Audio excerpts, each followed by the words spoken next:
Hey, sports fans, PB&Z Sports Chaos. We're back, Divisional Playoff Series. We're going to talk about that. But first, PB, what do you got for this week's PB&Z Sports Chaos? Oh, this is a great IPA. This is one of my favorite ones down here, especially for Gulf Coast beer. They've extended their reach, though. You see this a lot down here in South Florida, too. It's from a brewery called Cigar City Brewing, and it's called Alai. It's an IPA. It's 7.5. So it'll bite you. It'll bite you. But nice. Yeah, it's a really, really good IPA. And you know what? It's made in Tampa. This week, obviously, Tampa Bay is playing divisional playoffs. So we'll be pumping up and talking a little bit about Tom Brady and about the Tampa Bay Buccaneers. Oh, I like it. I like it. Hey, by the way, I know we recognized the Bruins last week where they had two hat tricks back to back. Another thing they did this week. This one was pretty cool. They retired Willie O'Ree's number this week. You know who he is? The first black player ever in the NHL, played back in 1957, 58, I believe it was. Awesome, awesome move by them. One of our loyal fans, though, my friend Rich down in Maryland, I just call him the Archie Bunker of this generation, was not a fan of that move. But anyways, I digress. All right, let's get into these playoffs. We had some good action last week, PB. Do you agree? Great games. I love the new format where you have your 6 playoff games in Wild Card Week as opposed to the old style when you only had 4. And the fact that there was an extra game on Monday night, you know, instead of doing 3 and 3 like they did last year, which was the first year they had the 14 teams, right? This year they did 2 Saturday, 3 Sunday, and then you get your bonus game Monday night. I loved it. The Monday night was a dud. And by the way, I still am not a fan of the Monday night only because they have to play on a short week against some of the other teams. But so far, so good. By the way, that game, the Cardinals were totally trounced by the Rams. I mean, at the end of the day, there was 3 blowouts over the weekend. Pittsburgh blew out KC, like you said, but it was not the biggest blowout of the weekend. I'll talk about it in one moment. You also had that Cardinals game. Cardinals looked horrible in that. Kyler Murray, who was running for his life, did not look like the Kyler I love from Oklahoma anyways. Horrible game there, 35-11 or something like that, or 34-11. And by the way, they had under 200 yards of offense. It might have been the worst game of the weekend. Who knows? Right. And then, of course, we had our boys from Foxborough, Tom's old team, the Patriots, in what may have been the worst playoff performance. I actually read this. 2 other games the columnists said were worse, or potentially was worse, and maybe not. 1999, the Dolphins lost to the Jaguars in Dan Marino's last playoff game ever, 62-10. But at least the Jaguars the Dolphins made the Jaguars punt twice. And our Patriots in 1986 in the Super Bowl got crushed by the Bears, right? 48-10. But again, they punted twice. The Bills did not punt at all against the Patriots. 7 drives, 7 touchdowns. Unheard of in the NFL history. Yeah, another one that stands out to me too is when the Patriots got trounced by the Ravens in the first game of the playoffs back in, I think it might have been 2000. Oh yeah, I think that was 33-8 or something like that. I remember that one. Yeah. That stands out. I thought you were going to say the 2 biggest Patriots ones, not the 2 biggest ever. No, this is the all-time worst under Bill Belichick. 47-17, 30-point loss. He's never had a worse game in his career. And you can argue the other game that was a blowout too was the Bucs beating the Eagles. I mean, they were up 31-0 until about 6 minutes left. You're right. So really almost every game this weekend was a blowout. The Cincinnati game was probably, and the Dallas San Francisco game were the 2 best games of the weekend. Came right down to the wire, both of them. It did. And by the way, that Cincinnati Raiders game, who knows the outcome of that? Call stood up when the ref blew the whistle, when he clearly blew the whistle, when Joe Burrow let go of that ball, you could hear it clear as day, and you could see the players let up. Yep. By the way, the Cowboys, as we all know, Z's a Cowboy fan. You know what? Mike McCarthy's so-so. Kellen Moore is the problem. He is a horrible offensive coordinator. I know they say he's the boy wonder. He runs no crossing routes. He runs no underneath routes. By the way, CeeDee Lamb's one of the best yards after catch receivers in the NFL. Why no bubbles? Why no screen passes to him? I don't get it. He runs well with the ball. Kellen Moore is not a good coordinator. If someone wants to hire him as a head coach, please do it. Take him away. I don't need him as a coordinator in Dallas anymore. Thank God if he goes. Yeah, there's too much talent there not to be winning games. Yeah, and by the way, calling a quarterback draw with no timeouts in the middle of the field. Hello. Yeah, I don't know. not a good. I move. digress. All right. Hey, and by the way, KC, the Pittsburgh game on paper was a blowout 42-21, but Pittsburgh actually led that game 7-0. Yeah, on a defensive score. Well, and I said that to you. I said there was going to be a difference in that game. It would be the defensive line. By the way, they had 3 sacks in the game. TJ Watt had that fumble recovery on that play to get that score. So, but Big Ben is probably all done, right? Yeah, I would think so. He'll right. announce it soon, I'm sure. All right, so let's get into this week's games because these things on paper, right? On paper, all of these games, I'm having a hard time picking the winner right now. In my mind, not a clear-cut winner in any of these games. Let's start right out with the first game on Saturday. By the way, poor Tennessee, you're the best record. You're the home field advantage the whole way, and you have to play the first game at 4:30 on Saturday, which I don't mind because I'll stay up for that game. I may not make the end of the other game at 8:15. Yeah. Tennessee, Cincinnati, what do you think, PB? Yeah, I've been saying Tennessee is going to be one and done since the playoffs started. I really, really like what I'm seeing out of Cincinnati. And here's the way I look at it. Cincinnati's got that firepower on offense. We know that they do. Tennessee's defense is very suspect at best. Their pass defense is near the bottom of the league.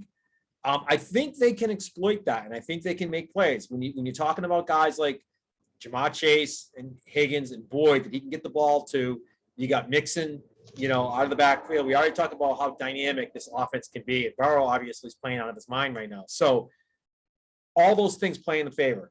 Now, Tennessee, is Henry going to have an impact? Is he going to have an impact coming back in his first game after however many weeks it's been, 10 weeks or so since he's taken a snap? If Tennessee can run the ball, can control the clock, can keep the Cincinnati offense off the field, that's their recipe to win this game. Can they stick to that game plan, though? I'm not sure. And what's worse, though, for Cincinnati in this case, they got some injuries, especially up front on the defensive line, which could impact their ability to stop that run. If Tennessee can establish that game, they have a chance at winning this. But I think right now, Cincinnati's the better team, the hotter team, and I'm going to take the road dog and pick the Bengals to win this game. Ooh, all right. So let me add a couple things to what you just said. First of all, yes, Tennessee is weak in the defensive backfield. They do give up a lot of yards. They have one of the middle of the range pass defenses. However, they have one of the top 10 sack rate teams in the league in pass pressures. And on the other side, Joe Burrow has been sacked the most of any quarterback going into the playoffs this year. So he's the highest sacked quarterback in the playoffs right now going in. So that's a recipe for disaster. Like I said last week with Pittsburgh and KC, I think that they can exploit that. Secondly, believe it or not, Derrick Henry went out. Tennessee has had a better rushing game without Derrick Henry in these last 8 games. He's back. By the way, he's fully fresh right now. If his injury is not bothering him, he has no nicks, no bruises, nothing else. He's a full stallion to go along with Foreman, the guy that played in his behalf while he was out. I would be deathly afraid that these guys, don't forget, they ran for 270 against the Pats earlier this year. If they run for 270 against Cincinnati, the game is a slam bang. Thank you, ma'am. See you later. I'm gonna pick Tennessee. I think Vrabel, a better coach, by the way, wins this game with his coaching schematics. Yeah, and for me, it comes down to Burrow versus Tannehill. At the end of the day, I think Burrow can make the plays. I don't think Tannehill can. So that's I agree. Burrow's the better quarterback, but if he's on his ass, guess what? And if Tannehill just has to hand off to Foreman and Henry all day long, and they just get 5 or 6 yards of carry, forget about it. It'll be a long day, right? And that's all right, what let's go to the night game. This game, on paper, you would say, oh, it's Green Bay all day. It's 15 degrees. You got the West Coast team. Don't forget, Aaron Rodgers is 0-3 in his career against San Fran in the postseason, and all of them were at Green Bay, I believe. Yeah, that's a big factor here. It's one of those mental blocks almost. And you feel like this is the year, especially with all the stuff Rodgers has gone through during the offseason, and then with the whole, the COVID gray area about how he was saying he was vaccinated and all that kind of stuff. He's just had one of those like social media roller coaster years, right? And by the way, I forgot to mention, this is the first of the rematch games from the season. We have 3 rematches. This is the first of the rematch during the season. Oh, okay. Which Green Bay won earlier, right? Yeah. And I think I think this is a tough matchup for Green Bay. I mean, if you look at all the teams that are in the playoffs, the San Francisco 49ers are probably the team that could give Green Bay the worst time. And right now, the jury's out on Buktari. If Buktari does not play on the offensive line, San Francisco can get after you. Yes. We saw that. We saw them get after Dak. We saw them get after the Cowboys. They can get after you. And, in San Francisco, same thing, right? They can control the clock. They can run the football. They can utilize Debo. Mitchell looked really good last week. If they can keep Green Bay off the field, control some clock, I don't want this game in the hands of Jimmy Garoppolo. If that's the case, they're probably not going to win. And at the end of the day, for the same reason why I picked the Bengals over the Tennessee. I gotta take this. I gotta do the same thing and pick Green Bay over San Francisco for that reason. Because at the end of the day, it's going to be Aaron Rodgers and it's going to be Jimmy Garoppolo, and that's the only reason why I think this game is going to be a lot closer than people think. San Francisco could definitely win this game, and I would not be surprised at all. I think they're a great dog to pick this weekend, but I gotta go with Green Bay. I just cannot not take them. Which, by the way, I think this is the biggest spread, right? 6 points. Yeah, it was 5.5, 6, somewhere in there. Yeah. So I'm kind of leaning with you. The only thing I'll add, I know we mentioned Green Bay won the earlier game this year. I think it was a 2-point game, but based on a field goal at the end of the game. Back then, it was the 3rd or 4th game of the season. Neither Debo Samuel or Elijah Mitchell played in the backfield at all in that game. Cold weather, you got to run the ball. I don't know that Green Bay can stop those 2 guys on the outside running the ball. I'm still going to pick Green Bay, but that's the wild card in my mind. And the reason why I'm picking Green Bay is what you said. It's. I don't think Jimmy G can make a play if he needs to make a play, and A-Rod will, right? Yeah, and that's what it comes down to. I really think right now on paper, just looking at how these teams match up, San Francisco really should win this game. But there's going to be a mistake somewhere. Rodgers is going to capitalize on that, and that's how Green Bay is going to win. So. And it's probably going to be Porno Jimmy, right? Yeah. Oh, Pornside Jimmy, Pornside. That's Stephen A. calls him. All right, let's go on to Sunday because these are going to be good games too, man. This is probably the best divisional matches we've had in a long time. So you got the Rams going to Tampa Bay in another rematch. The Rams won pretty easily, 10 points in the last game.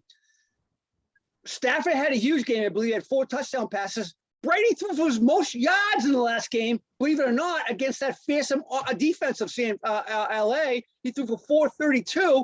What do you think happens this game? And by the way, they got so many injuries this week, Tampa Bay. Who's playing? We don't know right now. Right. Yeah. The word's still out on Fournette and 3 offensive linemen. And you got Wirfs. Wirfs is out. Wirfs isn't playing, right? And so is that definite? It's confirmed? I think Wirfs is out. Jensen might play. I heard it was game day. Okay. But Jensen probably has a better chance of playing, for Brady to go under center. But as far as Tristan Wirfs being out, that's a big deal. But, I just was talking about Buktari being out for Green Bay. I think Rodgers can overcome that because he can quick release. He's got the football quarterback, well, he's done it all year, but Tyreek's been out for the whole season. Yeah, right. So the question is, can Brady, which he did last week, get rid of the ball faster than any other quarterback in any game, I think, of any this whole entire season? It was like 2.3 seconds for him to release the ball. If he can do that, then they should win this game. So the question becomes, can the Los Angeles Rams, confused all the LA teams and Vegas teams, everything else, San Diego, can the Rams get up on their receivers and play man-to-man and hit them at the line, not get them in, let them get off the line and into their routes. Is that the strategy? If they play that strategy and they can get after Brady, especially up the middle with Donald, with Wirfs being out, that's going to spell trouble for that offense. So what will they do if that happens? They're going to have to rely on the run a little bit more. They might have to run some fly routes with the running back, and especially if Fournette's there. I think Fournette's a key to that. They're going to have to get creative. But if there's any guy in this league that can either A, get creative, or B, make adjustments when he realizes things aren't going his way, it's Tom Brady, right? So I'm putting my faith in the Tampa Bay. Whoa, I'm putting my faith in Tampa Bay. I'm putting my faith in Tampa Bay. I'm putting my faith in Tampa Bay, wearing the ring. By the way, one of our fans from Kansas City, Chiefs fan, Brian, he sent this to me. And I told him I was going to wear it on the show, wearing it for the Bucs, wearing it for Brady. It's actually Brady's replica. It's actually Brady's replica ring. Check it out. Nice. All right. All right. So I like everything you said. I got to think back to last year. I stopped picking Brady when we got to the divisional round. And guess what? It worked out because I wanted him to win the Super Bowl, and he did. So guess what? I'm going to pick the Rams because I think Brady will win it, but I'm going to still pick the Rams. Okay. All right.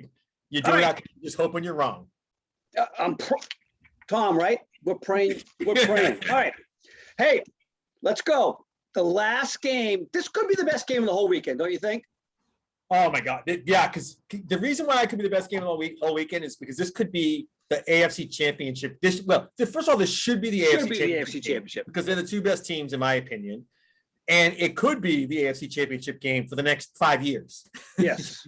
You know what I mean? This is a new rivalry for the NFL, Josh Allen and Patrick Mahomes. And at the end of the day, I think they're in a 50-50 situation. I really do.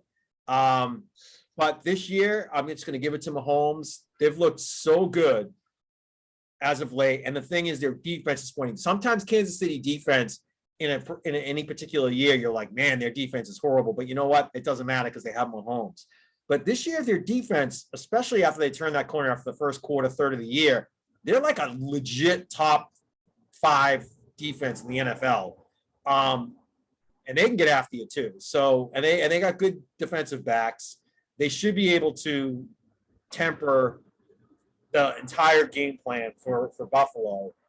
And I'm going with the Chiefs. I think the Chiefs at home in this spot, and I really think they're going to get back to a third straight Super Bowl with Mahomes. I do. So, PB, I'm thinking along the same lines. I think, first of all, I will say this. Mahomes definitely has not fixed his problems going back to the end of last year in the Super Bowl. He's still a technically bad quarterback in my mind. Still a great quarterback, but technically he's poor. At the end of the day, you're right. Their defenses are much stronger. And by the way, as much as Josh Allen could be a superstar, he can also be a dud, right? We've seen that. Look what happened against the Pats in the Monday night game, right? Against Jacksonville. So, you don't know what Josh is going to show up. And it's in Kansas City where the noise there with a full house is much different than almost any other stadium in the NFL. I think some way, somehow, Kansas City pulls this thing out, maybe by 3 points, a field goal at the end of the game. May not be Mahomes the answer. It's probably going to be Kelsey. I hate to say it because he doesn't block anybody, but I got you as well. I got KC winning this game. Yeah, it's going to be a close one. It's going to be a good one. I think so. It'll be the best game of the weekend. Hey, I hate that it's 6:30 on a Sunday night. I have to go to bed at 8:30, but anyways. Stay up an extra hour. It'll end at 9:30. All right. So we're different on only 2 games: the Cincinnati, Tennessee, and the Rams, Tampa Bay. Which I hope you're so right on the Tampa Bay game, by the way. All right, so we both go 3-1 then. We'll both go 3-1. And by the way, last weekend all of us were 5-1. We had G Money with us. He was wrong on the Cardinals. PB was wrong on the Pats, and of course I was wrong on the Cowboys. But we all went 5-1, so we know a little bit about what we're talking about here. All the PB and Z Sports Chaos. Signing off. Have a good weekend, everyone.